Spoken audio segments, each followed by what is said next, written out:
My grandmother left her entire estate to my cousin, who actually visited her, until the lawyer read the part about the hidden camera footage. The words hung in the conference room like a bomb. My cousin Bethany went pale. She'd spent 20 minutes gloating about the beach house, the investment portfolio, the jewelry, about how Grandma Rose loved her best because she drove 3 hours every Sunday while I couldn't be bothered. I'd sat there taking it, because what could I say? There's a codicil, the lawyer continued, added 2 weeks before Mrs. Patterson's passing. It includes video evidence. He turned his laptop around. The screen showed Grandma's bedroom. Bethany was rifling through the dresser, shoving jewelry into her purse. The timestamp read 3 months ago. Just taking what's mine early, she muttered. The old bat won't notice. The next clip showed Bethany arguing with Grandma about money. You owe me for showing up to this depressing place every week. My throat tightened. Bethany's mouth opened and closed. The cameras were installed after concerns from Mrs. Patterson's previous caregiver, the lawyer explained. Your grandmother reviewed months of footage before revising her will. He clicked to another clip. This one showed me, 6 months ago, late at night. I'd driven 4 hours after my hospital shift, letting myself in quietly. On screen, I checked on her sleeping form, refilled her water glass,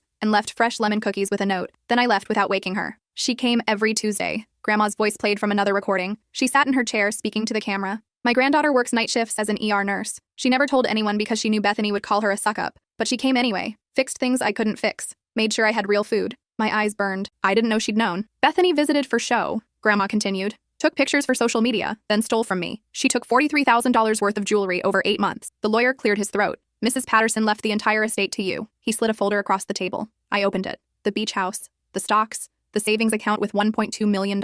What does she get? I whispered. The bills, restitution for the stolen jewelry, which your grandmother documented, plus legal fees. The amount owed is $67,000. Bethany shot up. This is insane. The footage has been submitted to the police. The lawyer interrupted. Pay restitution, or face criminal charges for elder abuse and theft. My hands shook. Grandma had documented everything. There's one more thing. The lawyer handed me a sealed envelope. She instructed me to give you this after the reading. I opened it. Inside was a letter and a key. My dear girl, by now you know the truth. I'm sorry I never told you I knew about your Tuesday visits. The key is to my safety deposit box. Inside you'll find something that explains why I handled things this way. Something about your parents. About the real reason your mother and Bethany's mother never spoke. The truth about our family that I've kept hidden for 40 years. The footage I have changes everything. I love you. I'm sorry for what you're about to discover. I stared at the key, my heart hammering. The lawyer checked his watch. The bank closes in an hour. I couldn't fit what happens next in this short video. Watch the rest down below. I grabbed my purse and ran. Behind me, Bethany was screaming something about lawyers and fraud, but her voice faded as I pushed through the glass doors into the parking lot. My hands trembled as I fumbled with my keys. 45 minutes until the bank closed.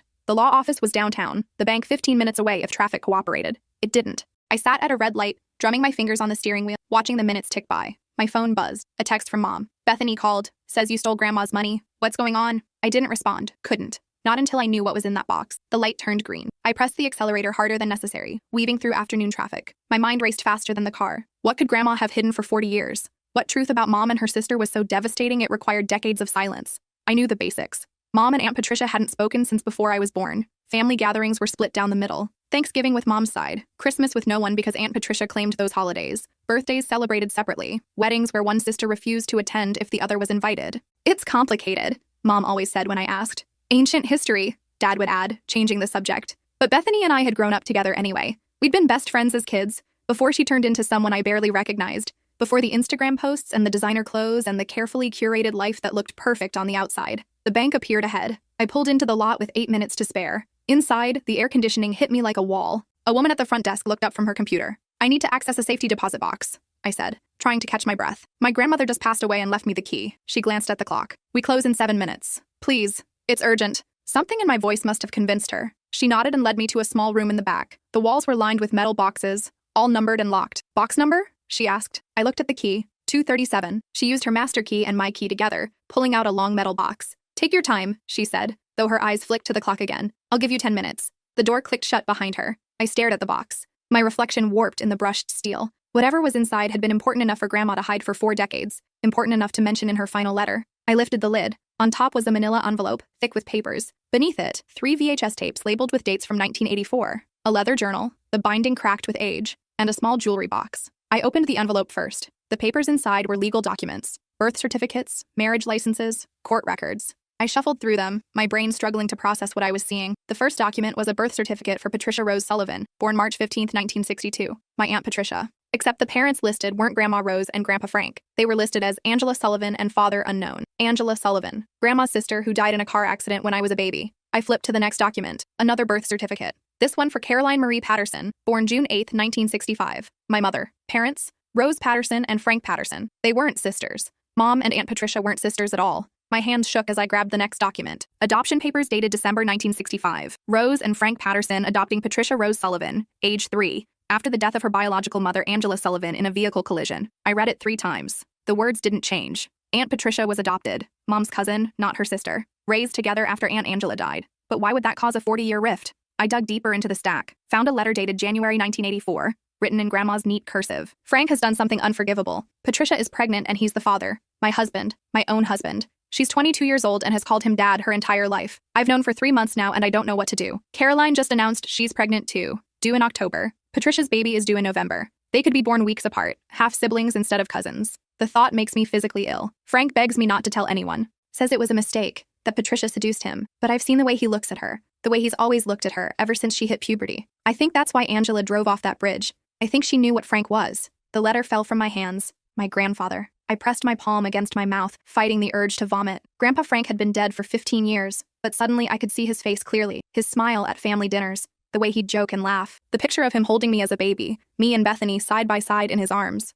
Bethany. Oh God, Bethany. I grabbed another document, a paternity test dated March 1985. It confirmed Frank Patterson as the biological father of Bethany Louise Carson, born November 12, 1984. I was born October 28, 1984. Bethany and I were born 2 weeks apart. We weren't cousins. We were half-sisters. And our grandfather was also Bethany's father. The room spun. I gripped the edge of the table, trying to breathe, trying to process. My family tree had just collapsed into something twisted and wrong. The journal. I needed to read the journal. I flipped it open. Grandma's handwriting covered every page, dated entries spanning from 1984 to 2024. I started reading, unable to stop, even as the words made everything worse. January 14, 1984. I confronted Frank today. He denied everything until I showed him the evidence. Patricia left her journal out and I read what he's been doing to her since she was 16. 6 years. 6 years of abuse and I never saw it. Or maybe I did see it and didn't want to believe. The signs were there. Her withdrawn behavior. The way she flinched when he touched her shoulder. How she stopped calling him dad and started avoiding family dinners. He cried and begged forgiveness. Said he'd get help. Said he loved me. But all I could think about was Patricia.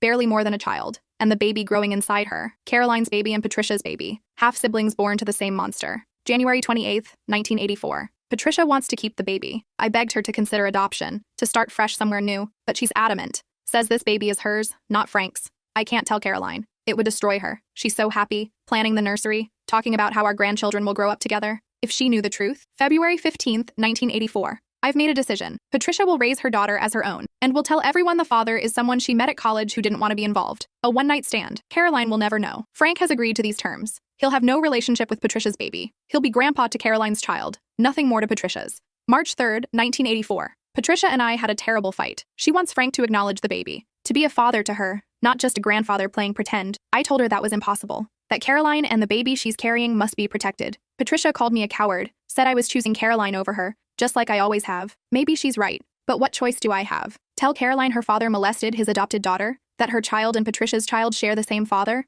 It would break her. April 17th, 1984. Frank moved out today. Temporary separation, we're telling people. Space to work on our marriage. The truth is, I can't look at him. Can't stand the sound of his voice. Caroline keeps asking what happened, why dad left. I tell her we're having some trouble but working through it. She doesn't need this stress while pregnant. I skipped ahead, looking for entries after we were born. November 15th, 1984. Patricia had her baby 3 days ago. A girl, Bethany. She won't let me see her. Won't let any of us near. She's living with a friend from college, refusing to come home. I drove to her apartment yesterday with baby clothes and supplies. She wouldn't open the door. November 20th, 1984. Caroline brought her baby to meet me today. My granddaughter. She's perfect. 10 little fingers, 10 little toes. Frank's eyes. God help me. She has Frank's eyes. Caroline named her after me. Rose as the middle name. I held her and cried. And Caroline thought they were happy tears. She has no idea her sister is somewhere across town with a half-sibling baby who shares her father's DNA. December 1st, 1984. Frank wants to come home for Christmas. Says enough time has passed. But how much time is enough after what he did? I agreed on one condition. He signs over half his assets to Patricia.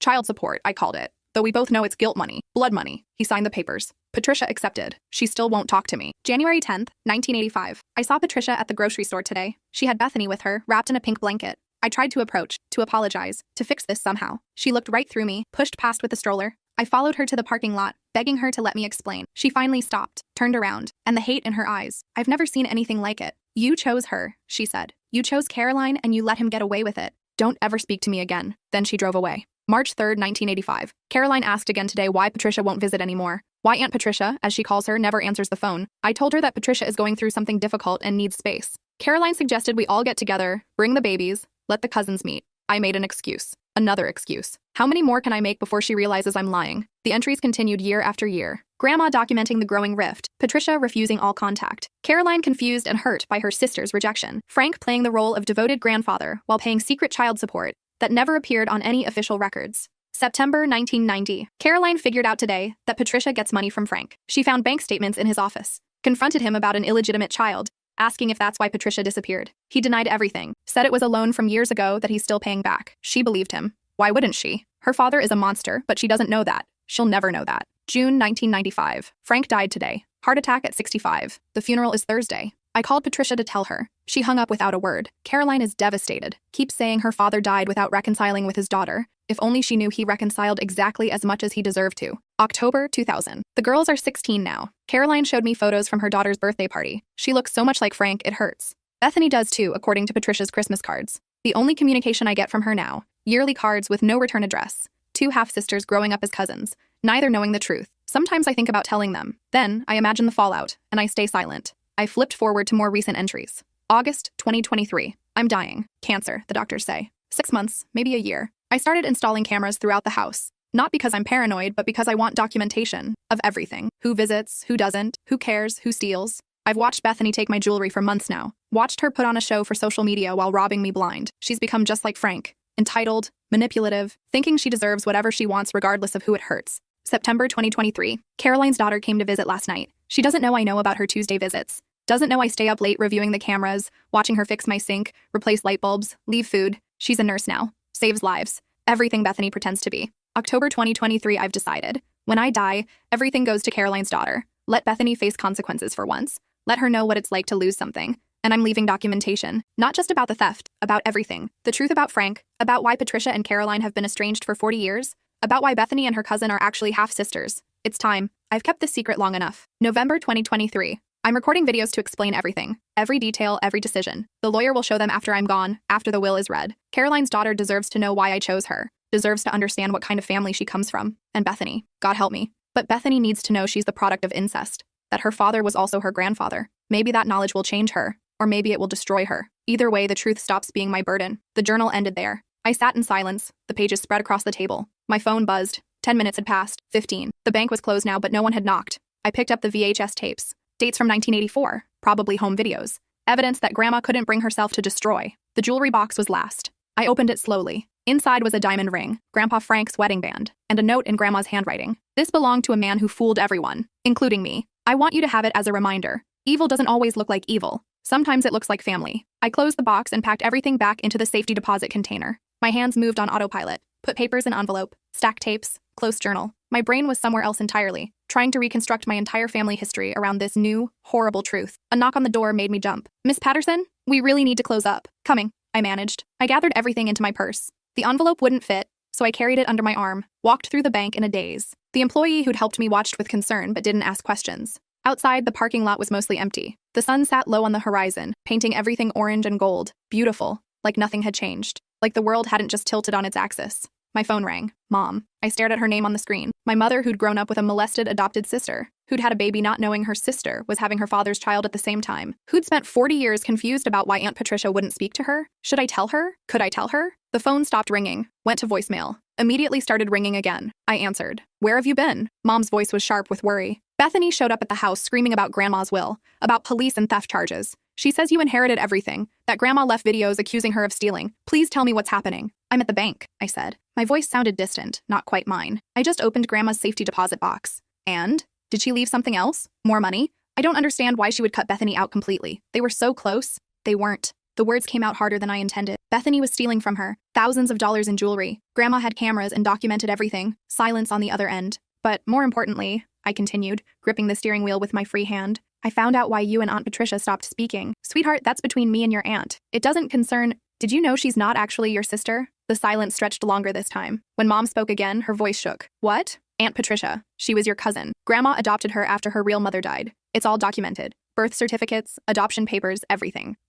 No, that's not possible. We grew up together. She was my sister. She was your adopted cousin, I corrected. And there's more. Mom, you should sit down for this. I'm already sitting. Tell me. I took a breath. Let it out. There was no good way to say this. Grandpa Frank got her pregnant. That's why she disappeared. That's why she stopped talking to the family. Bethany isn't your niece. She's your half-sister. The line went dead. I looked at the phone. Call ended. I tried calling back. It rang and rang, then voicemail. Tried again. Same thing. A text came through instead. Don't call me right now. I need to process this. Don't tell anyone else. Please. I dropped the phone in my lap and pressed my forehead against the steering wheel. The leather was cool against my skin. My heart hammered so hard I could feel it in my throat. What had I just done? 40 years of carefully maintained lies, unraveled in a single phone conversation. Grandma's secret, unleashed. The truth bomb she'd left behind, detonated. Another text, this one from an unknown number. This is Aunt Patricia. Your mother just called me for the first time in 40 years. What did you tell her? I stared at the message. My aunt, my actual aunt, I guess, since we weren't blood-related through Grandma, had never contacted me before. Never acknowledged my existence beyond those Christmas cards Grandma mentioned.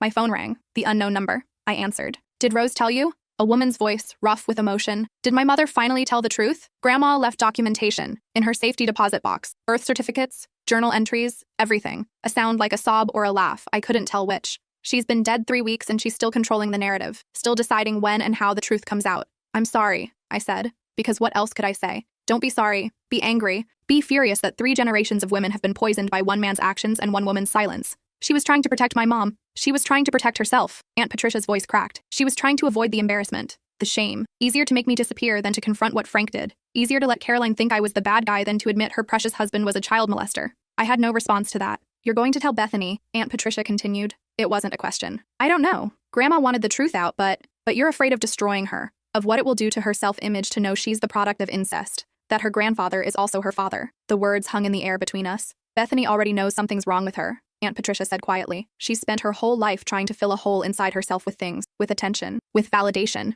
Do you know why? Because I could never love her the way a mother should. Every time I looked at her, I saw Frank, saw what he did to me. I've spent 39 years trying to be a good mother to a child who's a walking reminder of the worst thing that ever happened to me. My throat tightened. That's not her fault. I know that. Intellectually, I know that. But knowing doesn't make it easier, doesn't make me love her more. And she's felt that her entire life. The absence of something she couldn't name. So she performs, posts perfect photos and collects expensive things and steals from dying old women because maybe if she has enough, does enough, she'll finally feel whole. She needs therapy, not devastating family secrets. She needs the truth, Aunt Patricia corrected. The same truth I needed 40 years ago when everyone around me decided silence was kinder. Silence isn't kindness, it's cowardice. The line went dead. I sat there until the parking lot lights flickered on, harsh fluorescent brightness against the darkening sky. Then I drove home on autopilot, my brain spinning in circles. Tell Bethany. Don't tell Bethany. Tell Mom everything. Keep some things back. Honor Grandma's wishes. Protect people from information that would destroy them. What was the right answer? My apartment was dark when I arrived. I dumped everything on the kitchen table and stared at it. The envelope, the journal, the tapes, the ring. 40 years of secrets in a pile of paper and plastic. I made tea I didn't drink, paced the apartment, read through the journal again, looking for some clarity that wasn't there. At midnight, my phone buzzed. A text from Mom. Come over tomorrow. Bring everything. We need to talk. Then another text. This one from Bethany. The police called. They want me to come in for questioning about the theft charges. You did this. You destroyed my relationship with Grandma and now you're destroying my life. I hope you're happy. I wasn't happy. I was exhausted and confused and drowning in information I didn't want. But I texted back anyway. We need to talk. In person. There's something you need to know about Grandma and why she changed the will. Something bigger than the jewelry. 3 dots appeared. Disappeared. Appeared again. I'm not interested in your excuses. This isn't about excuses. It's about your father. The dot stopped. A minute passed. Then, what about him? Not over text. Meet me tomorrow. 2 p.m. The coffee shop on Oak Street. Fine. But this better not be a waste of my time. I set the phone down and crawled into bed fully clothed, stared at the ceiling, thought about half-sisters and grandfather-fathers and women who kept terrible secrets to protect people who didn't want protecting. Thought about Grandma Rose, dying alone in a house full of cameras, planning her revenge against a granddaughter who looked too much like Frank, planning to unload 40 years of guilt onto me. Thanks, Grandma. Sleep didn't come until nearly dawn. I met with Mom first. She answered the door looking like she hadn't slept either, gray hair unbrushed, still in the same clothes from yesterday. Dad hovered behind her, worry etched into every line of his face. Show me, Mom said without preamble. I spread everything across the dining room table. Birth certificates here, adoption papers there, the journal in the middle, Grandma's letter on top. Mom read in silence, her lips pressed into a thin line. Dad read over her shoulder, his expression shifting from confusion to horror to fury. That son of a bitch, Dad whispered when he got to the part about Grandpa Frank. I always thought there was something off about him, the way he'd look at teenage girls. But I never imagined, don't. Mom's voice was sharp. Don't pretend you knew. Nobody knew. Nobody wanted to know. She picked up the journal, flipped through pages at random, stopped on an entry from 1989. Caroline asked me today if I thought Patricia would ever forgive her. Mom read aloud. Forgive her for what? For being Frank's legitimate daughter? For being loved while Patricia was violated? I don't know how to tell her there's nothing to forgive, that this was never about her. Mom's hands shook. She set the journal down carefully, like it might explode. She spent 40 years thinking I'd done something wrong, Mom said, thinking she'd hurt Patricia somehow. I sent letters, called, showed up at her apartment. She'd never answer, never explain. I thought maybe it was jealousy, that Mom loved me more or Dad paid more attention to me. I blamed myself for decades. It wasn't your fault, I said. I know that. Intellectually, I know that. But feelings don't care about logic. She looked at me, eyes red. Does Patricia know you found all this? She called me yesterday, right after I told you. What did she say? That Grandma chose silence over truth, that 3 generations were poisoned by one man's actions. Mom flinched. She's not wrong. Are you going to talk to her? Dad asked quietly. I don't know. What would I even say? Sorry our father raped you and I had no idea. Sorry I got the good childhood while yours was a nightmare. Sorry my daughter exists while yours is a living reminder of trauma. Bethany isn't just trauma, I said. She's a person. A person who steals from dying women and posts their suffering on social media for likes. Mom's voice was bitter. A person who's about to find out her entire identity is a lie. You can't tell her, Dad said suddenly. Both of us turned to look at him. I'm serious. This information would destroy her. Some truths are too devastating. That's what Grandma thought, I said. Look how well that worked out. Your grandmother made impossible choices in an impossible situation, Dad argued. She was trying to protect Caroline from trauma, trying to give Bethany a normal life. Maybe she was wrong, but her intentions were selfish, I interrupted. She wanted to avoid confronting what Grandpa Frank did, wanted to maintain the image of a perfect family, so she sacrificed Patricia. Let her take all the pain and blame while everyone else got to live in ignorance. That's not fair, Mom said. None of this is fair, but we get to choose what happens next. Keep lying and watch Bethany spiral, or tell the truth and let her finally understand why things have always felt wrong. We sat in silence. The kitchen clock ticked loudly. I need to talk to Patricia first, Mom finally said. Before we tell Bethany anything, I need to hear her side, her truth, not just Mom's version from 40 years of diary entries. Okay, I agreed. But I'm meeting Bethany at 2 p.m. today. She's expecting answers about the will. What are you going to tell her? I don't know yet. Maybe just about the theft charges. Maybe everything. Depends on the conversation. Mom nodded slowly, picked up her phone, stared at it like it was a foreign object. I have her number, she said. Patricia's number. Mom gave it to me years ago in case of emergencies. I never used it. Maybe now's the time, Dad suggested gently. Mom's finger hovered over the screen. Then she pressed dial and lifted the phone to her ear. We waited. Patricia? Mom's voice cracked on the name. It's Caroline. Can we talk? I know it's been a long time, but I found out about Dad, about what he did, about Bethany. Please don't hang up. A pause. Mom's eyes filled with tears. Okay, yes, tomorrow. I can come to you. Just tell me where. Another pause. I'm so sorry I didn't know, that I couldn't protect you, that you've carried this alone for 40 years. Mom hung up and immediately started sobbing, deep gasping sobs that shook her whole body. Dad wrapped his arms around her and she buried her face in his chest. I looked away, giving them privacy, checked the time, noon. 2 hours until I had to face Bethany. 2 hours to decide if I was brave enough to tell the truth. The coffee shop was crowded. College students with laptops, remote workers in business casual, a book club in the corner, arguing cheerfully about plot holes. Normal people living normal lives. Bethany sat at a corner table, arms crossed. She'd dressed up for this. Full makeup, designer jeans, the Gucci bag I'd seen her steal from Grandma's house in one of the security videos. I slid into the seat across from her with just a black coffee. Couldn't stomach food. This better be good, Bethany said. I have a meeting with my lawyer at 4. About the theft charges? Her jaw tightened. Those charges are bullshit. Grandma gave me that jewelry. Gave it to me because I actually cared about her while you were too busy with your precious hospital shifts to visit. I visited every Tuesday for 2 years, I said calmly. After my night shifts. Grandma knew. She had cameras, Bethany. She documented everything. Oh, so you're spying on family now? That's low, even for you. The cameras weren't my idea. They were Grandma's. She installed them after items started going missing, after her caregiver raised concerns. Bethany's cheeks flushed. I don't have to listen to this. No, you don't. You can leave right now and face the criminal charges without context. Or you can sit there for 15 minutes and let me explain why Grandma did what she did. She stayed seated. Barely. I pulled out my phone and opened the photos I'd taken of the birth certificates. Slid the phone across the table. What am I looking at? Bethany asked. Birth certificates. Yours? Mine? Your mom's? She glanced at the screen, then froze. Her eyes darted across the information, reading, rereading. This says my grandmother is Angela Sullivan, not Rose Patterson. Correct. That's wrong. Obviously these are fake or they're real. Your mom was adopted by Grandma Rose after her biological mother died, making your mom and my mom cousins, not sisters, making us cousins, not second cousins. Bethany stared at the screen. Her finger swiped to the next image. The adoption papers. Why would Grandma keep this secret? She asked quietly. This was it. The moment. Tell her everything or protect her from the worst of it. There's more, I said. About why your mom and mine stopped speaking. About who your father is. I know who my father is. Richard Carson. He left when I was 2. That's who your birth certificate says. But it's not the truth. Bethany looked up at me. Really looked. Maybe for the first time in years. What are you saying? I'm saying Grandma left documentation. Journal entries, videos, letters, all explaining what really happened in 1984, what really caused the rift in our family. Just tell me. I pulled up the photo of Grandpa Frank's paternity test, pushed the phone back to her. Bethany read in silence. Her face went pale, then green. This is fake, she whispered. This has to be fake. Grandpa Frank he couldn't be my father. Yes. Grandma documented everything. Your mom was his adopted daughter. He started abusing her when she was 16, got her pregnant when she was 22. That's why she left. That's why she never spoke to my mom again. No. Bethany shook her head violently. No, you're lying. You're making this up to hurt me because you're jealous. I'm not jealous of you, Bethany. I'm trying to give you the truth Grandma kept hidden for 40 years. Shut up. Her voice rose.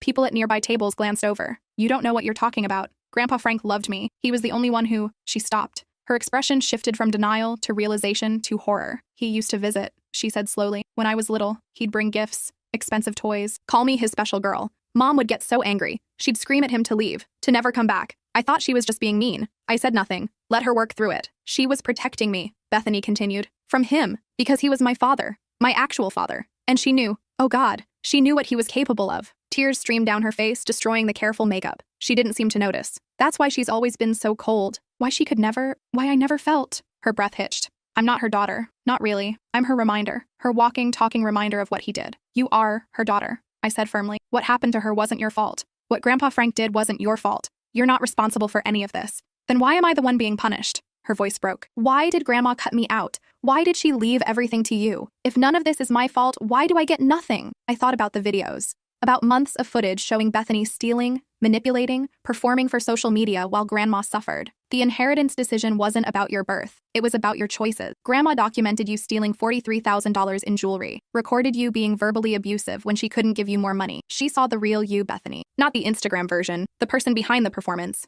So, I'm being punished for stealing from the woman who kept me in the dark about my own existence? That's rich. You're facing consequences for elder abuse and theft. The truth about Grandpa Frank is separate. That's family history you deserve to know, but Grandma kept hidden to protect my mom. Bethany laughed bitterly. Protect Caroline. Always protect perfect Caroline and her perfect daughter. Nobody ever protected me. Nobody ever chose me. Not even my own mother. Your mom spent 40 years being punished for Grandpa Frank's crimes. She was cut off from her family, blamed for something she had no control over. She raised you alone while carrying that trauma. Maybe she couldn't be the mother you needed, but she tried. Don't defend her to me, Bethany snapped. You have no idea what my childhood was like, what it's like to have a mother who flinches when you hug her, who looks at you like you're something disgusting, who tells you you're pretty but sounds like she's lying. I've spent my whole life trying to earn love from someone incapable of giving it. She stood abruptly, grabbing her purse, the Gucci bag that wasn't really hers. You want to know why I stole from Grandma? Because she had everything and I had nothing. Because she loved you effortlessly while barely tolerating me. Because I was so desperate for something, anything, that felt like mine. Bethany, I'm done with this conversation, with this family,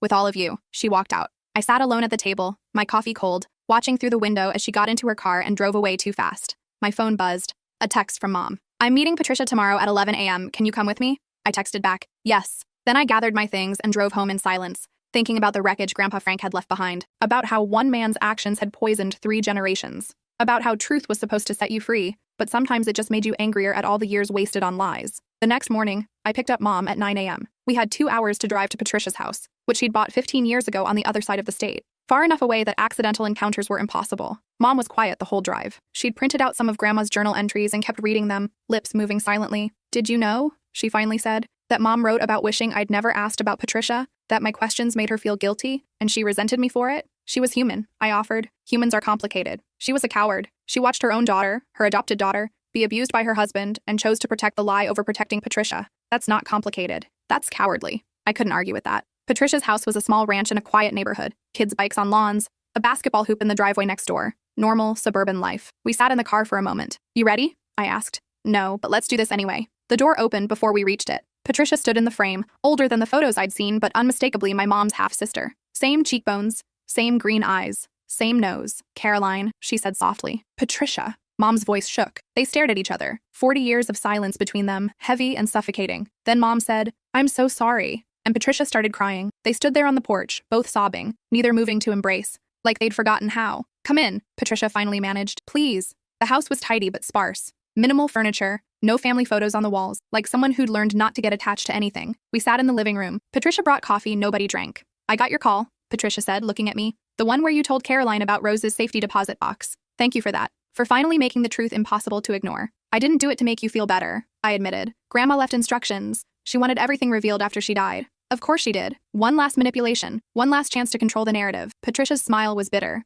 Even dead, Rose gets to play puppet master. Gets to decide when and how the truth comes out. Gets to frame herself as the woman who made impossible choices in an impossible situation. That's not fair, Mom said quietly. She was trying to protect me. She was trying to protect herself. Patricia's voice cracked. Don't you see that? She knew what Frank was doing and stayed silent because admitting it would destroy her perfect life, her perfect marriage, her perfect family. She was scared. I was scared. I was 16 years old and my father, the man who raised me, started coming into my room at night, started touching me, started telling me I was special, that he loved me differently than he loved you. And when I told Rose, you know what she did? She called me a liar, said I was jealous of you, said I was trying to destroy the family. Mom's face went white. She didn't tell me that. In the journal, she said, the journal is 40 years of justification and lies. It's Rose rewriting history to make herself the tragic hero instead of the enabler. Patricia stood, pacing. She didn't confront Frank until I was pregnant, until hiding the truth became impossible. And even then, her first priority was protecting you, protecting your pregnancy, protecting your image of your father. I was pregnant, Mom whispered. I was carrying a baby. Learning my father was a rapist would have been the truth, Patricia shouted. The truth you deserved. The truth that might have saved us both from 40 years of silence and pain and wondering what the hell we did wrong. Silence fell, heavy and absolute. You're right, Mom finally said. You're absolutely right. I should have known, should have been told, should have had the chance to choose what to do with that information instead of having it hidden from me like I was too fragile to handle reality. Patricia sat back down, suddenly deflated. I'm not angry at you, Caroline. I never was. I was angry at Rose and Frank and a system that protected men like him, a family structure that made women into property to be managed and controlled. But I took it out on you because you were the only target I had. Tell me what happened, Mom said. Not Rose's version, yours. So Patricia did. She talked for an hour. About Frank starting to look at her differently when she was 14, about inappropriate comments disguised as jokes, about touches that lasted too long, about the night he first came to her room when Rose was visiting her sister for the weekend, about telling Grandma Rose and being called a liar, about the abuse escalating when she realized no one would believe her, about getting pregnant at 22 and just knowing, that the baby would be visible evidence of what Frank had done, about wanting an abortion but Rose begging her not to, promising to help raise the baby, promising support and love and family, then immediately retracting all of it once Bethany was born,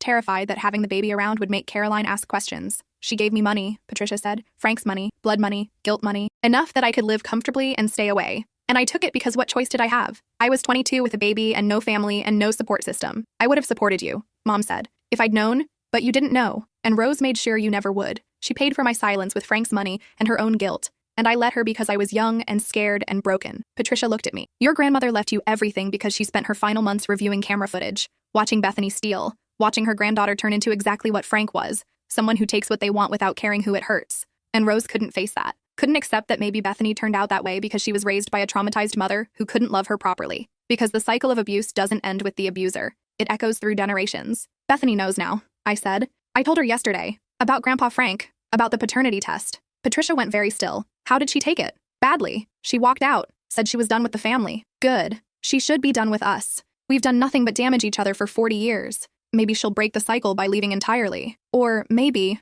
Mom said carefully, we could break the cycle by actually dealing with the trauma instead of running from it. By getting therapy. By talking instead of hiding. By choosing honesty even when it's painful. Patricia laughed, but there was no humor in it. You think therapy fixes incest? Fixes the fact that my daughter is also my half-sister to your daughter? That Frank's DNA runs through all of us like a poison? I think therapy might help us figure out how to live with it, Mom replied. How to move forward instead of staying frozen in 1984. I've been in therapy for 30 years, Caroline. It doesn't fix anything. It just teaches you how to function despite the brokenness. We sat in silence again. I thought about Bethany, driving too fast out of that parking lot. About how she'd spent her whole life trying to earn love from a mother incapable of giving it. About how knowing the truth might destroy her or free her or some terrible combination of both. I should talk to her, Patricia said suddenly. Bethany, I should explain, answer questions, be honest for once in her life. She might not want to hear it, I warned. She deserves the chance to decide that herself, just like I deserved the chance 40 years ago. Patricia stood. Do you have her number? I did. I sent it to her phone. Patricia looked at it for a long moment. Then she typed out a message and showed it to us. I know you found out about your father, about Frank, about what he did to me. I'm sorry you learned this way. I'm sorry for a lot of things. If you want to talk, I'm here. For the first time in your life, I'm actually here. She hit send. We waited. 1 minute, 2, 5. Then 3 dots appeared. Why now? Bethany's reply read, why care after 29 years of nothing? Patricia typed, because I was a coward. Because facing you meant facing what happened to me. Because I blamed you for something that wasn't your fault, and I didn't know how to fix it. Because your grandmother's death forced everything into the open and I can't hide anymore. Pick any reason. They're all true. More dots. I'm so angry at you, at Grandma, at all of you. You have every right to be angry. I would be too. I was too. Did you ever love me? Even a little? Patricia's hands shook. She stared at the screen, tears rolling down her cheeks. Answer honestly, Mom said softly. She deserves that. Patricia typed slowly. I tried to. I wanted to. But every time I looked at you, I saw him, saw what he did, and it broke me, made me incapable of being the mother you needed. That's not your fault. That's mine. Mine and Frank's and Rose's. But mostly mine. I'm sorry doesn't begin to cover it, but I'm sorry anyway. This time the dots took longer. Can we meet? I have questions. So many questions. Yes, anytime, anywhere. Tomorrow, 2 p.m., the coffee shop on Oak Street. Patricia looked at me. That's where you met her yesterday? Yeah. She's giving me the same chance she gave you. One conversation to explain everything. Patricia set her phone down. I don't deserve it. None of us deserve anything, Mom said. But maybe we can earn something better going forward. We stayed another hour, talking, crying, beginning the impossible work of rebuilding something from the ruins of 40 years. When we left, Mom hugged Patricia for the first time in 4 decades. I'm sorry, Mom whispered. I'm sorry you went through that alone. I'm sorry I didn't know. I'm sorry Dad was a monster and Mom was a coward and you paid the price for both. I'm sorry too, Patricia whispered back, for shutting you out, for blaming you, for letting Frank's actions destroy us. They held each other on that porch, 2 women trying to stitch together a relationship that had been torn apart before it had a chance to grow. On the drive home, Mom was quiet again, but this time the silence felt different, less heavy, more contemplative. Do you think we can fix this? She finally asked. Really fix it? Or are we just pretending broken things can be made whole? I think broken things can be made into something new, I said. Not the same as they were, not perfect, but functional, maybe even beautiful in a different way. That's very optimistic for someone who just discovered her grandfather was a pedophile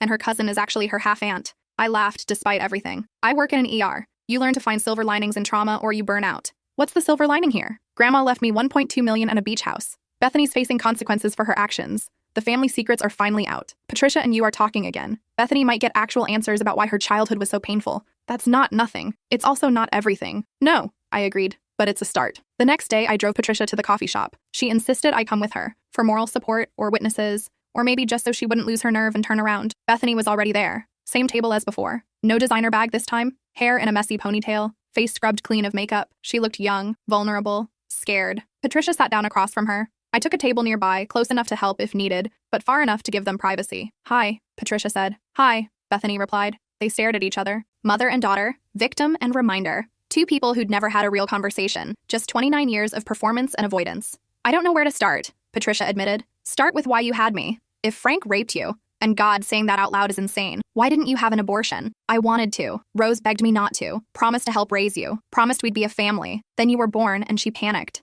Realized having you around meant Caroline might ask questions. So she paid me to leave. And you took the money. I took the money. Because I was 22 and alone and terrified and didn't know what else to do. Bethany's jaw clenched. You could have gotten therapy. You could have worked through your trauma and learned to be a mother. I did get therapy. Years of it. It helped me function, but it didn't make me capable of loving you the way you deserved. Because every time I looked at you, you saw him. Yeah, I got that part yesterday. Bethany's voice was sharp. So, my entire childhood was shit because I have the wrong face. Your childhood was shit because I failed you. Because 3 adults made terrible decisions and you paid the price. That's on us, not you. That doesn't make it hurt less. I know it doesn't. They sat in silence. I pretended to look at my phone while actually watching them closely, ready to intervene if this went sideways.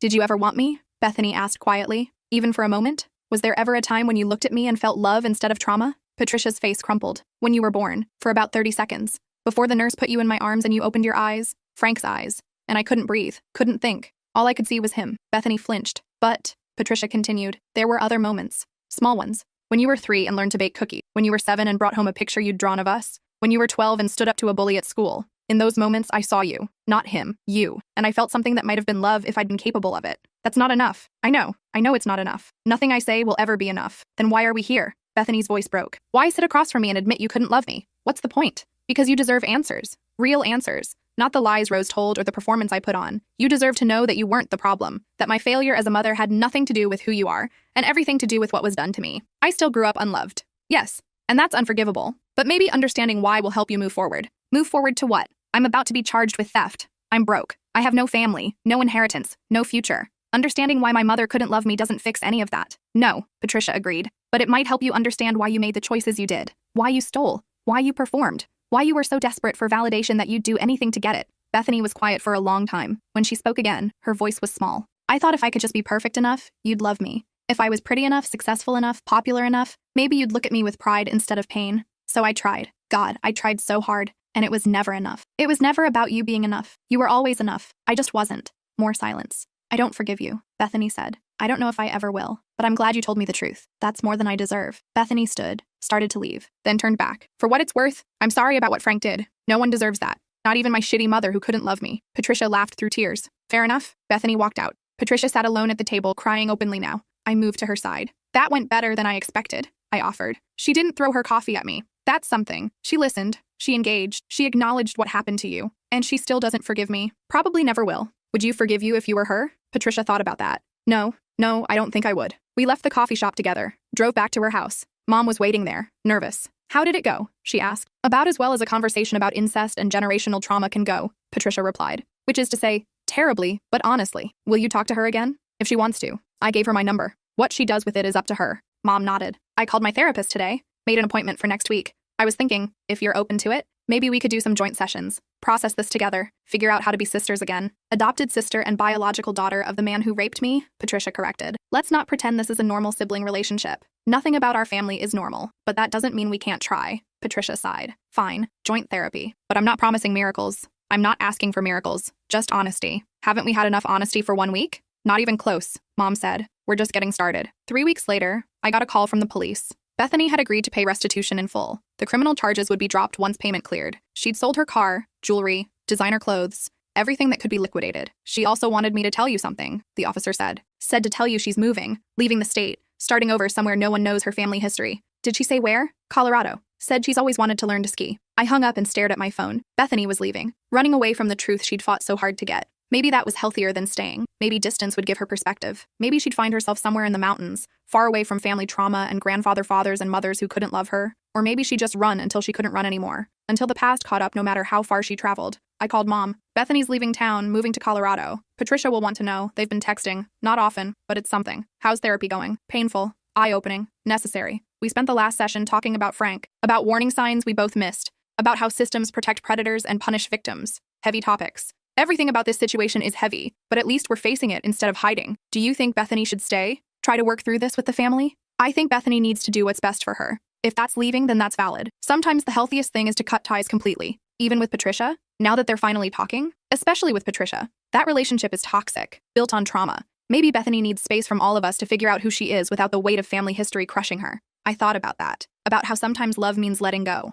About how staying connected to family isn't always the right choice, especially when that family is poisoned by secrets and abuse. I'm going to transfer some money to her, I said. From the inheritance. Not a lot, but enough to help her get started in Colorado. Grandma wouldn't approve. Grandma's dead. And honestly, I don't care what she would approve. This isn't about her anymore. It's about trying to do right by someone who's been wronged by every adult in her life. Mom was quiet for a moment. You're a good person. Better than any of us deserve. I'm an ER nurse. I fix broken things. Even when they're not fixable, I try. Bethany's not a broken bone you can set. No, but she's still worth trying for. I transferred $50,000 to Bethany's account that night. Added a note. This isn't forgiveness. This isn't permission. This is acknowledgement that you got dealt a shitty hand through no fault of your own. Use it to build something better. You deserve that much. She replied 3 days later. I don't deserve your charity. But I'm taking it anyway because I'm practical and broke and tired of pretending pride matters more than survival. Thank you. Maybe someday I'll pay you back. Maybe not. Either way, I'm done with this family. Moving to Denver next week. Don't look for me. I didn't respond. What was there to say? Sometimes the ending isn't neat. Sometimes people don't reconcile. Sometimes broken things stay broken, and the best you can do is build something new from the pieces. 6 months later, I sold Grandma's beach house. Used half the money to set up a foundation for victims of familial sexual abuse. Named it the Rose Patterson Foundation for Complicated Truths. Because even in death, Grandma couldn't escape irony. Patricia helped me organize it. Mom managed the paperwork. We met weekly to discuss applications, review grants, plan fundraising events. Slowly, carefully, we built something good from something terrible. Bethany sent one email 3 months after moving. Saw the foundation online. Nice touch with the name. Grandma would hate that her legacy is helping people speak out about the things she spent 40 years hiding. Attached is my donation. It's not much, but it's something. Also, I started therapy. Turns out unpacking generational trauma takes more than a good ski instructor and mountain air. Who knew? B. The donation was $5,000. More than I expected. I emailed back. Therapy's a good start. Proud of you for taking that step. The skiing probably helps too. Mountains have a way of putting things in perspective. Thank you for the donation. It'll help someone. R. She didn't reply. But she donated again 3 months later. And again, 3 months after that. Small connections. Thin threads. Not reconciliation exactly, but not total estrangement either. It was something. Patricia and Mom made progress too. Weekly therapy sessions became bi-weekly coffee meetups. They'd sit together and talk about safe topics. The weather, politics, books they were reading, carefully avoiding anything too heavy. Then one day, Mom brought up memories from childhood. Good ones. Playing in the backyard, building blanket forts, staying up late to watch meteor showers. Patricia added her own memories. Swimming in the creek, catching fireflies, learning to ride bikes. They cried, laughed, grieved the relationship they could have had if Frank hadn't destroyed everything. We can't get that back, Mom said. The innocent childhood relationship. The sister bond that should have been. No, Patricia agreed. But maybe we can build something new. Something honest. Not as good as it could have been, but better than nothing. Better than 40 years of silence. Much better than that. Dad watched all of this from the sidelines. Supportive but uncertain. He'd known Frank as his father-in-law. The jovial old man who told jokes at Christmas and slipped him whiskey when mom wasn't looking. Learning the truth had shattered his perception of reality. How did I not know? He asked me one night over dinner. How did I spend 20 years around that man and never suspect? Because predators are good at hiding, I said. Because they charm and manipulate and make you doubt your own instincts. Because the system is designed to protect them. I should have protected her. Patricia, I should have seen something. You didn't know to look. That's what makes people like Frank so dangerous. They hide in plain sight. He shook his head. I can't stop thinking about all those family dinners, all those holidays, laughing with a man who, stop. You can't rewrite the past. Can't undo what you didn't know. All you can do is move forward with the truth and do better now. Is that what you tell yourself? About Grandma? About all the Tuesday visits while she sat on this enormous secret? Grandma did what she thought was right. It wasn't right, but she thought it was. That's the complicated truth we're all living with. I liked it better when things were simple. Things were never simple. We just didn't know how complicated they were. A year after the will reading, I got a letter in the mail. No return address, Colorado postmark. Inside was a single sheet of paper and a check. The letter read, I've been thinking a lot about families and what we owe each other, about forgiveness and justice and whether they can coexist. I don't have answers, but I'm working on it. Therapy helps. So does distance. So does building a life that's mine, untainted by Patterson family drama. I paid back the $50,000 you gave me, plus interest. Not because I don't appreciate the gesture, but because I need to know I can make it on my own, without family money, without inheritance, without the security blanket of other people's guilt. I'm not ready to reconnect. Maybe I never will be, but I wanted you to know I'm okay. I'm building something here, something clean and mine and completely separate from everything that came before. The foundation is good work. Keep doing that. Keep helping people. You're better at being a Patterson than any of us deserve. Bethany. The check was for $52,000. She'd added 4% interest calculated to the day. I stared at it for a long time. Then I deposited the check and donated it all back to the foundation. Attached a note to the donation record from Bethany Patterson in honor of her mother Patricia, who survived what she shouldn't have had to survive and built a life anyway. Patricia called me 3 days later, crying. You didn't have to do that. Credit her name. Yes, I did. She's part of this story too, part of this legacy. Just because she's choosing distance doesn't mean she should be erased. She might not appreciate it. Maybe not. But it's true anyway. More silent. Thank you, Patricia finally said, for seeing her as a person instead of just a problem to solve. She's always been a person. We just forgot to treat her like one. 2 years after the will reading, Mom hosted Thanksgiving dinner. It was small, just her and Dad, Patricia and her new girlfriend, me. Bethany sent a card. A simple, happy Thanksgiving with a photo of her and a dog on a mountain trail.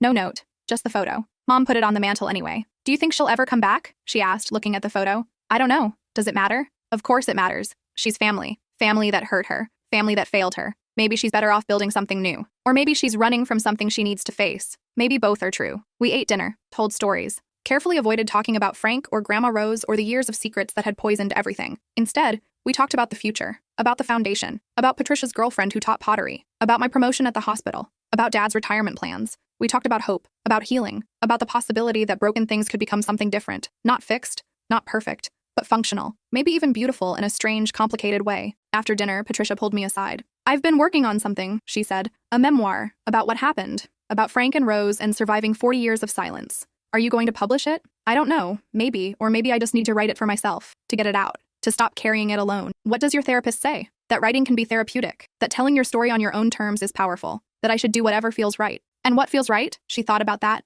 Honesty. Finally, after all these years, just brutal, uncomfortable honesty. Then write it. Publish it if you want. Tell the world what Frank did and what Rose allowed. Let other people benefit from your experience. Even if it destroys the family reputation, the family reputation was built on lies. Let it burn. She smiled. Actually smiled. You sound like Bethany. Maybe Bethany had the right idea all along. Maybe burning it down and starting over was always the answer. 3 years after the will reading, I got another letter, this time with a return address in Denver. I read Patricia's book, Bethany wrote. She sent me an advance copy, asked permission to include details about me. I said yes, not because I forgive her, but because other people need to hear these stories, need to know they're not alone in growing up with trauma they didn't ask for. The book launches next month. I'm flying in for the release party, first time back since I left. I'm terrified and angry and curious what it'll feel like to see everyone again. I don't want a big reunion, don't want tearful apologies or forced forgiveness, but maybe we could get coffee, just you and me, talk about normal things for once? I replied immediately. Coffee sounds perfect. I'll bring photos of the foundation work. You should see what your donations helped build. I'm proud of you for coming back, even if it's just for a few days. That takes courage.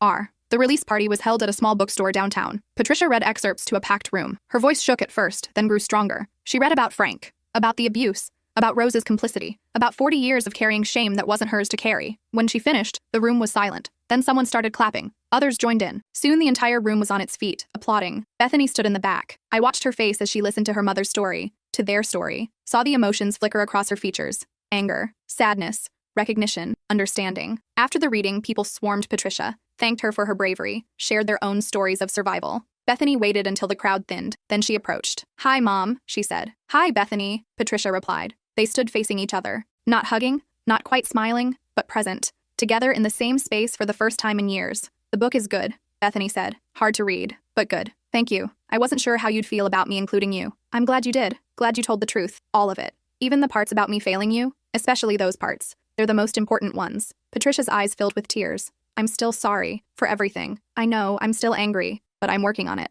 That's all I can ask." They stood there a moment longer. Then Bethany turned and walked away, not running this time, just leaving at her own pace, on her own terms. I followed her outside. "That was big," I said, talking to her. "Yeah, harder than I thought it would be. Easier in some ways, too. Want to get that coffee now?" "Actually, I'm meeting someone. My girlfriend. She flew in with me." "You have a girlfriend?" "For 6 months now. She's amazing. Knows my whole messed up history and loves me anyway. I'd like to meet her sometime. Maybe tomorrow, before we fly back. I'm only here for 3 days, but we could do brunch? I'd like that." She smiled, really smiled, for the first time in as long as I could remember. "Thanks for everything," she said. "For the money, for the foundation, for not giving up on me even when I gave up on myself. Your family. Complicated, messy, traumatized family. But family. I'm learning that family can mean different things. That you can love people and still need distance. That biology doesn't trump boundaries. Smart woman. I have a good therapist. And a patient girlfriend. And apparently a mother who wrote a best-selling memoir about surviving incest." We both laughed. Dark humor, but humor nonetheless. "I should go," Bethany said. "My girlfriend's waiting. But tomorrow,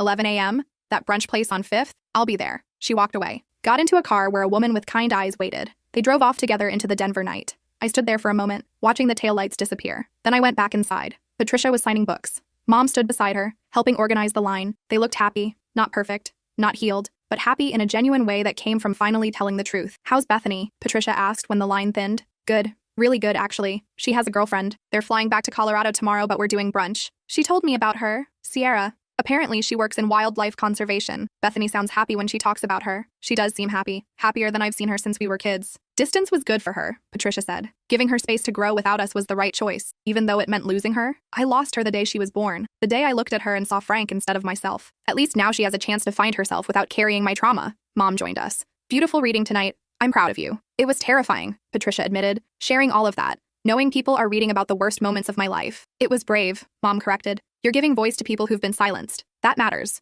"I hope so. I hope someone reads this and realizes they're not alone, that they're not broken beyond repair." "They'll read it," I assured her. "And it will help. I've seen it already with the foundation. People are desperate for permission to be honest about family trauma. Your book gives them that permission." Patricia nodded, wiping tears. "Then it was worth it. All the years of therapy and painful writing and reliving the worst moments. If it helps even one person, it was worth it." We stayed until the bookstore closed, then walked to a nearby restaurant for a late dinner. The 3 of us. 3 generations of Patterson women, learning to be honest with each other, learning to build something new from the ruins of what came before. It wasn't perfect, it wasn't pretty, but it was real. And real was enough. 5 years after the will reading, I attended Bethany's wedding. She married Sierra in a small ceremony in Aspen. Mountains all around, snow-capped peaks and clear blue sky. The guest list was small, 20 people. Bethany's friends from Colorado, Sierra's family, and me. Patricia wasn't invited, neither was Mom. "I'm not ready for that," Bethany had explained when she sent the invitation. "I love them. I'm working toward forgiveness. But I'm not ready to have them at my wedding. This day needs to be about me and Sierra, about our future, not about family trauma." I understood. So did Patricia and Mom when I told them. "She's protecting her joy,"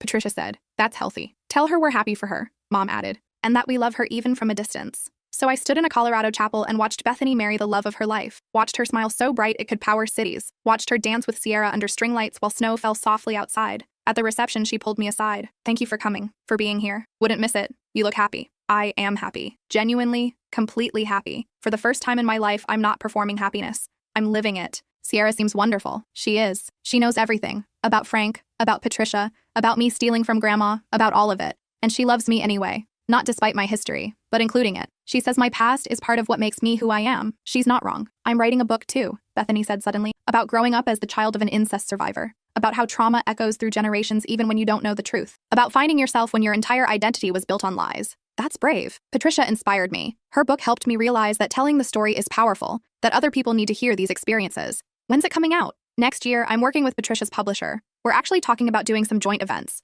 Mother-daughter talks about generational trauma. Weird, right? Weird but beautiful. Yeah, weird but beautiful. That's basically our family motto at this point. She laughed. I laughed. The weight of years of pain felt a little lighter. "I'm glad you found this," I said, gesturing to the reception. To Sierra, to the life she'd built. "You deserve every bit of happiness." We all do. Even Patricia. Even Mom. Even Grandma, may she rest in her complicated legacy. Grandma would probably hate that we're all thriving despite her secrets. Good. Let her ghost be annoyed. We're done living for dead people's comfort. We hugged. She went back to her wife. I watched them dance. Later, I video called Mom and Patricia. Showed them the ceremony photos. They cried happy tears. Tell her we're proud, Patricia said. Tell her I love her. Even if I wasn't there, I love her. She knows, I assured her. She's working toward a place where she can tell you herself. Give her time. I've got nothing but time, Patricia replied. And hope. Finally, after all these years, I have hope. 10 years after the will reading, Patricia died. It was sudden. A stroke. She went peacefully, her girlfriend by her side. The funeral was small. Mom organized it. I helped. We debated whether to call Bethany. She has the right to know, Mom said. She also has the right to stay away, I countered. She's built a life separate from all of this. Calling her back might feel like an obligation she doesn't want. She deserves the choice. So, we called. Bethany listened in silence as I explained. Patricia was gone. The funeral was Thursday. No pressure to attend. I'll be there, she said quietly. I'll be there. She flew in with Sierra. They stayed at my apartment. Bethany was quiet, processing. The morning of the funeral, she knocked on my door at 5 a.m. Can't sleep, she said. Can we talk? We sat in my living room with coffee as the sun rose. I never got to tell her, Bethany said, that I understood, that I didn't blame her anymore, that I'd forgiven her. She knew. The work you did together on the books, the conversations you'd been having, she knew. But I never said the words. I forgive you. I was waiting for the perfect moment, the right time, and now there's no time left. Forgiveness isn't always spoken. Sometimes it's lived. You showed her forgiveness by working with her, by including her in your life again, by letting her be part of your story instead of erasing her. I wanted her at the wedding. I was planning to invite her to the next one. Sierra and I are renewing our vows next year for our 5-year anniversary. I was going to make it a whole thing. Patricia and Mom both there. A real family moment. She would have loved that. But she'll never know. She died thinking I couldn't forgive her. She died knowing you were trying. That's more than she gave herself permission to hope for. Bethany cried. I held her. Sierra joined us, wrapping us both in her arms. Family is so complicated, Bethany said through tears. I spent 30 years hating her, 5 years learning to understand her. And just when I was ready to fully love her, she's gone. That's life, Sierra said softly. We don't get to choose the timing. We just get to choose how we respond. The funeral was beautiful.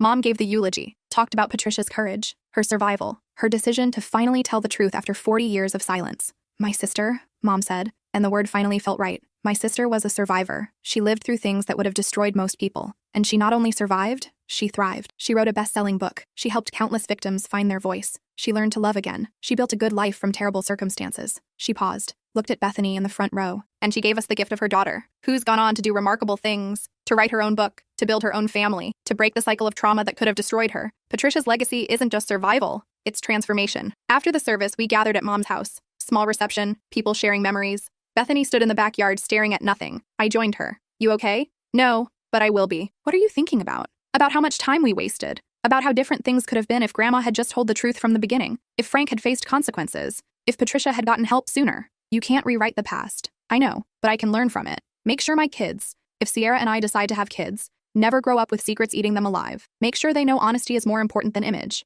That truth is more valuable than comfort. You'll be a good mother. I'll try to be. That's all anyone can do. We stood in silence, watching the sunset. Thank you, Bethany said suddenly. For what? For being honest with me. 3 years ago, when you showed me those birth certificates and paternity tests, you could have protected me from the truth. Let me stay ignorant. But you didn't. You trusted me with the hard stuff. And it sucked. God, it sucked. But it also freed me. Grandma wanted the truth out. Yeah, well, Grandma was a complicated woman who made terrible choices for understandable reasons. But in the end, she did one thing right. She made sure we all knew. Made sure the lies died with her. She'd probably be pissed that we turned her secrets into a foundation and 2 best-selling books. Bethany laughed. Good. Let her ghost be pissed. We're done protecting dead people's reputations. 15 years after the will reading, Mom died. Natural causes. She was 75, surrounded by family. I held her hand as she passed. Dad on one side, Bethany on the other. Thank you, Mom whispered at the end, for forcing the truth out, for making us face it, for not letting Frank and Rose's lies destroy another generation. Rest easy, I told her. We've got this now. She smiled, closed her eyes, and went peacefully. The funeral was huge.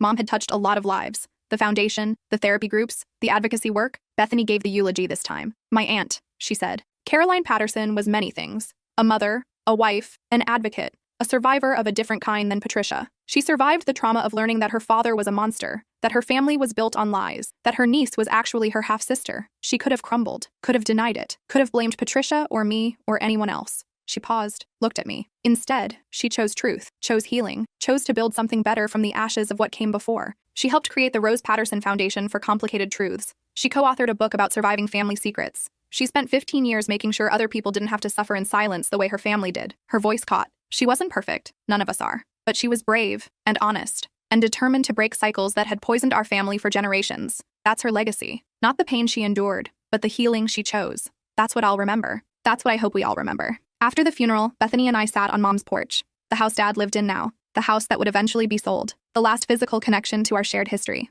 We're the only ones left, Bethany said. Of the whole mess. Just you and me. And Dad. Dad's great. But he wasn't in the eye of the storm. Not like us. True. What happens now? Do we stay in touch? Or do we drift apart like everyone else in this family did? What do you want to happen? She thought about that. I want to keep building. Keep being honest. Keep breaking the cycles. I want my kids, we decided, Sierra and I are adopting, to know their family history. All of it. The good and the terrible. So they understand where they come from. That's brave. It's necessary. No more secrets. No more lies. No more protecting people from uncomfortable truths. Grandma would hate that. Grandma's dead. This isn't about her anymore. It's about us. About doing better. We sat in silence as the sun set. I'm glad you told me, Bethany said finally, 3 years ago, even though it destroyed me, even though I ran away, even though it took years to process. I'm glad I know the truth. Me too. Do you think we're broken, fundamentally? Because of what Frank did? Because of the lies? I think we're scarred, but scars are evidence of survival, of healing. We're not broken. We're different than we would have been. But maybe that's okay. Maybe that's more than okay. Maybe that's actually better. How do you figure?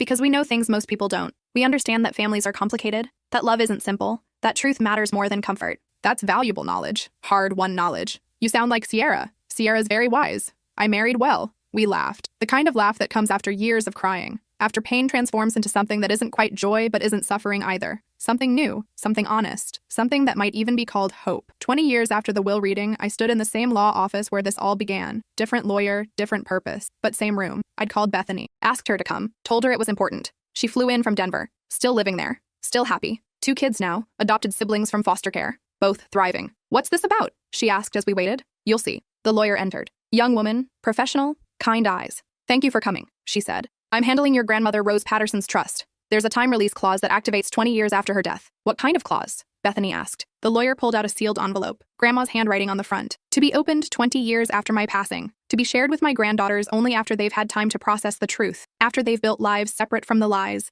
After they've proven they can survive knowledge that would have destroyed me. She handed me the envelope. I opened it with shaking hands. Inside was a letter and another key. My dear girls, if you're reading this, 20 years have passed. I'm long dead. You've had time to hate me, to understand me, maybe even to forgive me, though I don't deserve it. The key is to another safety deposit box, one I set up separate from everything else. Inside, you'll find money, a lot of it. Investments I made starting in 1985, earmarked specifically for you two. Money Frank never knew about. Money I made with what he gave Patricia as guilt payments. Money that's grown over 40 years into something substantial. It's yours, both of yours. Equal shares. Not inheritance, not guilt money, payment for what you endured because of my cowardice. Because I chose silence over truth. Because I let Frank's actions poison your childhoods. Use it however you want. Fund the foundation. Start new projects. Burn it all and never think of me again. Whatever helps you heal. I loved you both, even when I didn't show it. Even when I made terrible choices. Even when I prioritized the wrong things. I loved you and I'm sorry. I'm so sorry. Break the cycles. Tell the truth. Build something better. You've already started. Keep going. With love and regret. Rose. The lawyer cleared her throat. The amount in the account is $3.7 million, split between you, plus another $1 million designated specifically for the Rose Patterson Foundation. Bethany and I stared at each other. She was saving for us? Bethany whispered. For 40 years. Apparently, I said. After everything she did, everything she hid, she was still trying to make it right? In her own complicated way? Yes. Bethany laughed. A sound caught between humor and hysteria. This family. God, this family. We could refuse it, I suggested. Tell them to donate everything to charity. No. Bethany's voice was firm. No, we take it. We use it. We build something amazing with it. We prove that good things can come from terrible origins. That healing is possible even when the wound goes generations deep. What did you have in mind? Expand the foundation. Add programs for children of abuse survivors. For people learning to parent after trauma. For families trying to rebuild after secrets destroy them. We create something that would make Grandma proud and piss her off simultaneously. Something honest and messy and real. I smiled. I like that plan. We spent the next hour with the lawyer, signing papers, making arrangements. Walking out of that office with resources to change lives. To break cycles, to turn family trauma into family healing. Outside, the sun was setting. 20 years of processing, 20 years of growth, 20 years of learning to be honest. Want to get dinner? Bethany asked. Celebrate our dead grandmother's complicated attempt at redemption? Absolutely. And afterward, we start planning. Figure out how to use this money to help people. To make sure no more children grow up like we did. Deal. We walked down the street together. Cousins, half-sisters,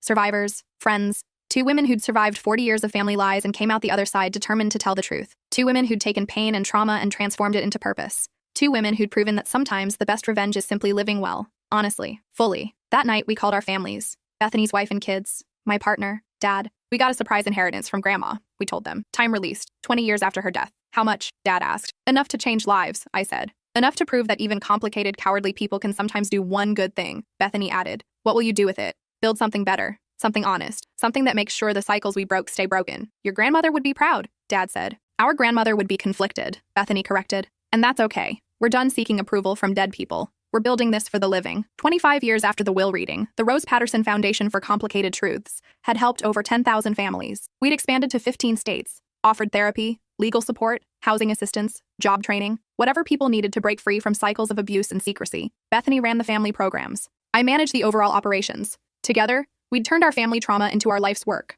One day, a young woman walked into our office, 22 years old, nervous, holding a baby. I need help, she said. My grandfather, I don't even know how to say it. Take your time, Bethany said gently. Whatever you need to tell us, we've heard it before. The woman took a breath, told her story, history repeating, trauma echoing through generations. By the end, she was crying. I don't know what to do. I can't go to my family. They won't believe me. They'll protect him like they always do. We believe you, I said, and we're going to help you. We spent the next hour connecting her with resources, legal aid, therapy, safe housing, childcare support, everything she needed to break free. As she left, she turned back. Why are you doing this? Why do you care so much? Bethany and I looked at each other. Because it happened to our family too, Bethany said, and no one helped. No one believed. No one intervened. We don't want anyone else to go through what we did. The woman nodded. Thank you. Thank you for understanding, for caring, for being here. After she left, Bethany sat at her desk, staring at the wall. You okay? I asked. Yeah, just thinking about how different my life could have been if someone had helped Patricia, if someone had believed her, if she'd had resources and support instead of silence and shame. We can't change the past.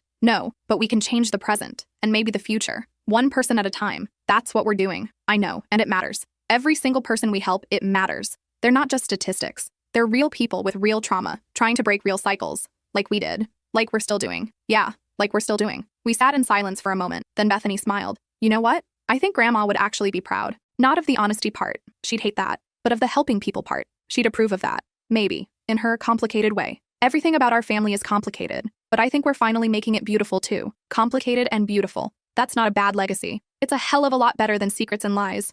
Amen to that. 30 years after the will reading, I'm old, 65, retired from nursing, still running the foundation part-time. Bethany's 64, still writing, still helping people, still married to Sierra, surrounded by grandchildren now. We meet monthly for coffee. Same coffee shop where I first told her the truth 3 decades ago. Do you ever regret it? She asks one day. Telling me? Opening that Pandora's box? Never. Do you regret knowing? Some days. The hard days when I think about what my life could have been if I didn't know, if I'd stayed ignorant and angry but protected from the full truth. And most days I'm grateful. Because knowing freed me, let me understand why things were the way they were. Let me stop blaming myself for my mother's coldness. Let me build a life based on truth instead of lies. That was the point. That's what Grandma wanted, even if she did it badly. She did everything badly, but her heart was in the right place. Kind of. Eventually. We laugh. It's become our thing. Laughing at the absurdity of our family history. Finding humor in the darkness. Your kids asked me about Grandma Rose yesterday, Bethany says. The oldest one. Doing a family tree project. She wanted to know if Grandma was a good person or a bad person. What did you tell her? That she was a complicated person who made terrible choices for understandable reasons.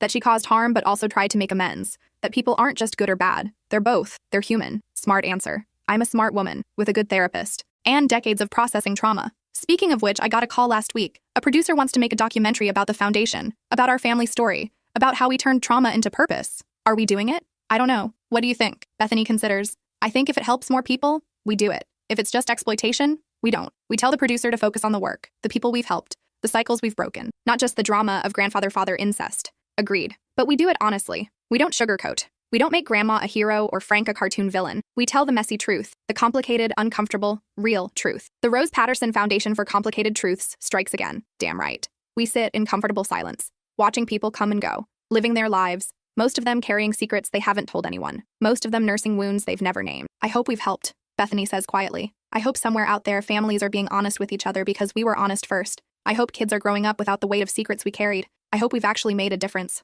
We have. 10,000 families. Hundreds of thousands of individuals. We've made a difference. Good. Then it was all worth it. The pain, the trauma, the years of anger and confusion. If it led to this, to helping people, then it was worth it. Would you do it differently? If you could go back? Not a chance. I'd live it all exactly the same. Because it made me who I am. And I kind of like who I am now. Me too. I like who you are too. Sentimental. Not like you. I'm old. I'm allowed to be sentimental. Fair enough. We finish our coffee, hug goodbye, promise to do this again next month. As I drive home, I think about Grandma Rose, about her final letter, about how she set everything in motion with those cameras and that safety deposit box and that time-release trust, about how even cowardly people can do brave things, even damaged people can create healing, even families built on lies can transform into families built on truth. I think about Grandpa Frank, about how one person's actions can poison generations, about how important it is to confront evil, even when it wears a familiar face. I think about Patricia, about her courage to finally speak, about her book that helped thousands, about her life that proved survival is possible. I think about Mom, about her choice to believe Patricia, to process impossible information, to build something better instead of defending something broken. I think about Bethany, about her journey from angry theft to purposeful healing, about how she turned her pain into power, how she broke every cycle that tried to break her. And I think about me, about my Tuesday night visits, about the key that unlocked 40 years of secrets, about the choice to tell the truth even when it would have been easier to lie. We did it. Despite everything, despite Frank and Rose and generations of silence, we did it. We told the truth. We broke the cycles. We built something better. And that's enough. That's more than enough. That's everything.